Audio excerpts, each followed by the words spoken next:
what's that term? Ashton, you're gonna know this term. Where, you know, when you're a little, oh my God. Code switch? Code, that's it. That's it. Do you find... I find I'll do that. I'll walk by Ashton, you know, we have a little conversation, then I walk by my desk and I'm like... Darius!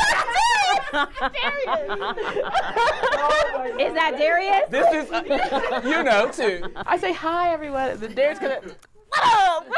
We are people. I'm gonna walk past Lauren and be like, girl, what's good? I'm gonna come past Alex and say the same thing. I'm gonna come past them and mess with them. And I'm gonna see Rachel at 5 o'clock in the morning, or she's gonna be in my ear and I'm gonna be like, mic check 1 2 1 2, what's good? And she's gonna respond. I say, what up, what up? Exactly. Like, I don't do that. Like, to have someone that you can do that with, just to be yourself with, and not have to feel like you, hey, mic check 1 2, boom, boom, boom. Like, I can be myself with her. I can be myself with a lot of the people who I am with a lot of my friends, who I am with my family.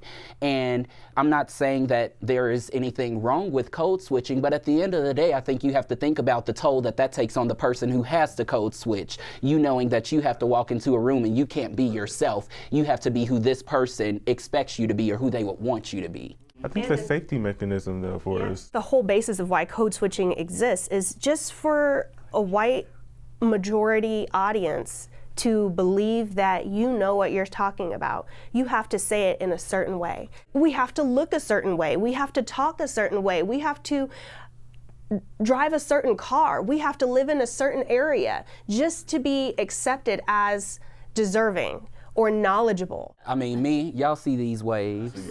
I don't care who you are, I'm gonna wear my do-rag. I walk in here in the morning with my do-rag on and I'm the only black person in the room aside from Jamal and Rachel. Who gonna say something? You need me to look a certain way, this is what it takes for me to look a certain way. And I also feel like a little bit like damned if you do, damned if you don't. The same day I got one email from someone who said, you know, I just hate the way you talk, you're so prim and proper, you're trying to be white, like I wish you would be yourself.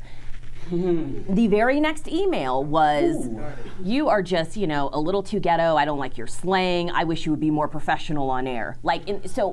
Which one is it? That, exactly, and you can't please everybody. So all I can do is be myself, you know, and that, but it took me a long time to learn that because I used to get those emails and they would like hurt me to my core. There's a lot of watering yourself down to be palatable. Yep.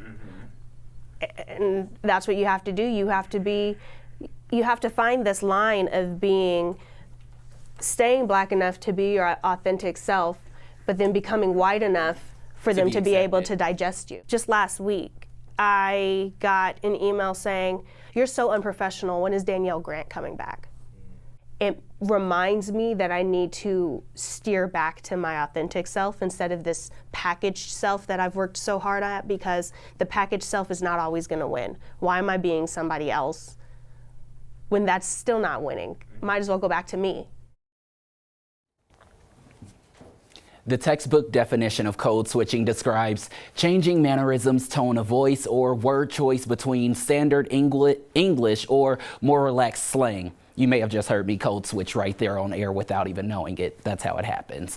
Many minorities use this familiarity amongst their own ethnic groups because many are afraid of being the one that sticks out like a sore thumb, or commonly and consistently being labeled as other. Someone always comments on the way I talk, whether it's how I pronounce a word, my accent, or I'm too proper. We often never win, even when trying to fit in and be someone who others may want us to be, and trying not to be perceived as too ghetto or a thug. Yeah. Absolutely. I think it's such a good point that you said. It's really impossible to win. Like, there's always going to be someone that says something one way or another. And we were talking about code switching, and a lot of people just do this, you know, like I talk differently on air than I do with my friends, and same with you when you probably go back to Texas. But for you guys, it's a little bit different. Yeah. Well, yeah, I think just because I walk into a room with new people and I don't want to be a stereotype. I don't want them to say, oh, she's going to be loud.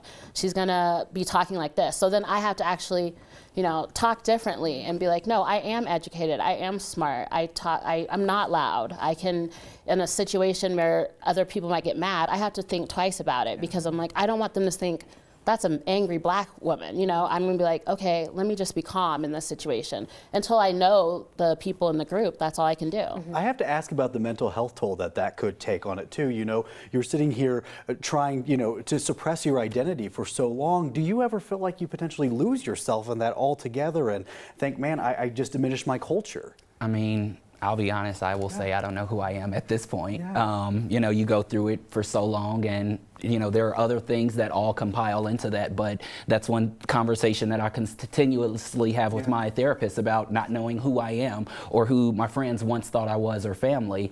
And I think having those authentic moments when you are around some of the people who make you feel like you, it makes you feel good because, hey, maybe that's just 2 minutes or 30 seconds out of your day, but it's that part of your day that may make you feel good and make you feel happy and actually make you feel like you're yourself. Yeah, absolutely. And the power and the confidence that grows from when you show up to a situation and you are accepted for exactly as you are. Exactly. Exactly. You don't have to change. Yeah. So you guys had this like conversation, very organic conversation, where you kind of all just talked, right? Like, and different subjects came up. And do you feel like, because we've seen some of the promos that have been running, and a lot of the same thing that was said is it's hard to find community here, right? When you guys got together in this room, was it very cathartic for you? Did you feel like, okay, I have a group? To be honest, like, we all have seen each other at work, but that really brought us together. And That it was therapy. Like, yeah, it was therapy, free therapy, and we kind of realized, you know, we all come from different walks of life, but we're all experiencing some of the same things.